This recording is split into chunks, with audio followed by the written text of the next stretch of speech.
সাংবাদিক ইলিয়াস হোসেন বাংলাদেশের 18 কোটি মানুষের ভাগ্য নিয়ে একটা নোংরা খেলা খেলছে।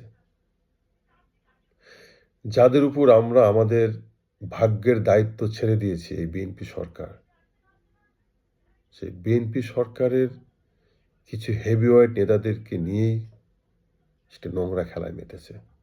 তার ভাষ্যমতে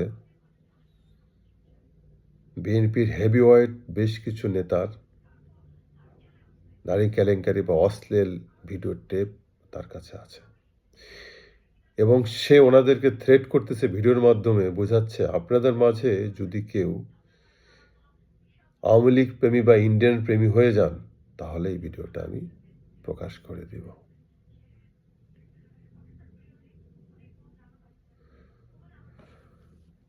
আমরা দেখেছি কিছুদিন আগে যুদ্ধ হয়েছে ইসরায়েল ও ফিলিস্তিনের মাঝে। ফিলিস্তিনি গণহত্যা চালিয়েছে ইসরায়েল। ফিলিস্তিনের পাশে ওই সময় কেউ দাঁড়ায় নাই, কেউ না। আমরা ভেবেছিলাম অ্যাটলিস্ট চীন অথবা রাশিয়া হয়তো দাঁড়াবে, কিছু বলবে না, তারাও চুপ ছিল। প্রক্ষান্তরে আবার যখন ইসরায়েল এবং ইরানের মাঝে যুদ্ধ হয় তখন চীন এবং রাশিয়া টেকনোলজি, অর্থ, অস্ত্র সব কিছু দিয়েই তারা ইরানকে সাহায্য করেছে। কখন করেছে? কেন করেছে? যখন দেখেছে যে ইরান একা অনেক দূর চলে গিয়েছে, তার সক্ষমতা আছে, তাকে আমি যদি অস্ত্র দেই, টাকা দেই, সে যুদ্ধ চালাতে পারবে, আমার এই ইনভেস্টটা বৃথা যাবে না, তখন তারা সাহায্য করেছে ইরানকে। একই কারণে তারা ফিলিস্তিনি করে নেয়, কারণ ফিলিস্তিনি সক্ষমতা নেই, তাদেরকে হেল্প করব, তারা সেখান থেকে ওভারকাম করতে পারবে। তারা পারতো না ফিলিস্তিনিরা, কারণ তাদের সেই ট্রেনিং নেই, তাদের সেরকম যুদ্ধ অস্ত্র চালাবে সেই ধরনের লোকবল নেই। তাই ওই কথা আছে যে রুক্ষ মাথায় ভাঙো বেল, তেল মাথায় ঢালো তেল। এটাই বাস্তবতা। আজকে বাংলাদেশের কি সেই সক্ষমতা আছে? বাংলাদেশ ইন্ডিয়ার সাথে ঝামেলা করবে বা একটা যুদ্ধ লাগাই দিবে? সে তো বলতেছে ইলিয়াস হোসেন যে আয়রন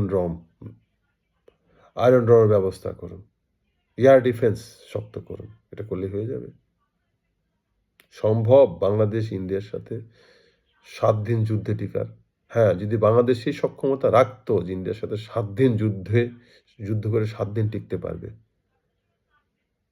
তাহলে আমরা ভাবতাম যে হ্যাঁ, আমাদের পাশে এসে চীন রাশিয়া দাঁড়াবে। 7 দিন না, বাংলাদেশ ইন্ডিয়ার সাথে 7 মিনিট টিকতে পারবে না। আর 7 মিনিট যদি টিকতে না পারে তো বাংলাদেশের অবস্থা ফিলিস্তিনের মতো হয়ে যাবে, পাশে কেউ দাঁড়াবে না। তাই ইলিয়াসকে বলবো যে এইসব আজে বাজে খেলা বন্ধ করুন। আপনি যেটা করছেন মানে এটা হচ্ছে কাপুরুষদের কাজ। ওই আমেরিকা থেকে না, এখন হাসিনা নাই, বাংলাদেশে আসুন, সে নিজে রাজনীতি করুন, বহু দল আছে, দলে যোগ দেন, দিয়ে ইন্ডিয়ার বিরুদ্ধে নিজে আন্দোলন করুন। সমগ্র জাতিকে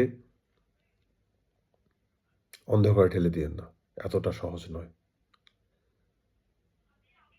যদি আল্লাহ সহায় হয়, সময় সাপেক্ষে অটোমেটিক সব হয়ে যাবে।